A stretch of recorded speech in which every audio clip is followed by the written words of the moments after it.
Kile kikao chetu wanaume kimeisha salama jana. Kwa wale ambao hamkuweza kuhudhuria kamati ya pesa na mahitaji, tulitoa mapendekezo mapya. Hairuhusiwi kumpa hela mwanamke ambaye hujamuoa wala hujazaa naye, labda kwa shida maalum kama vocha ambayo anakupigia nayo wewe mwenyewe. Tumependekeza maboresho kadhaa. Swala la kukutana ni la wote, sio upande mmoja. Hivyo kama mwanamke anataka kuonana na wewe, hana budi kutumia nauli yake kukufuata.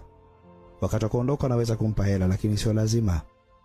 Kikaoni pia tulizungumza kuhusu hela ya kutolea na mwafaka ukawa, kama unataka hela kutolea basi waje nyumbani kuifuata hela kamili.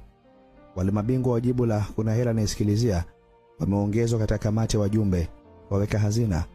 Kila pesa chama chetu itatunzwa na ubahiri wao. Adhabu kali itatolewa kwa wanaume wote ambao walipotongoza na ukataliwa wakaendelea kuwa na urafiki na hao wanawake waliowakataa. Kama amekukataa, futa namba na acha mazoea. Sheria ya makosa sio sameheka ni uhaini na jinai, na yapo kama ifuatavyo. Kujibu kistaarabu SMS ya mwanamke anayekutafuta akiwa na shida pekee, huo ni uhaini. Kutomwazima mwenzio chumba pale anapotaka kuleta manzi yake, huo pia ni uhaini. Kumkandia, kumwaibisha mwanamume mwenzio ili upendwe wewe, huo ni usaliti. Kulalamika, kulialia na kutia huruma inbox pale unapotumiwa text ya kuachwa, huo ni unyonge. Kumpokea kwa bashasha demu asifanana na Snapchat yake, huo ni uhaini.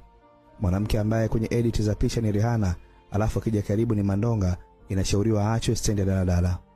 Wale wadada ambao huwa wanatuambia wapo njiani wanakuja, hivyo kusababisha sisi tufanye usafi na kuoga kwa kiwango kikubwa na mwisho wa siku hawatokei, inapendekezwa tuwaache mara moja bila kujali urembo wao.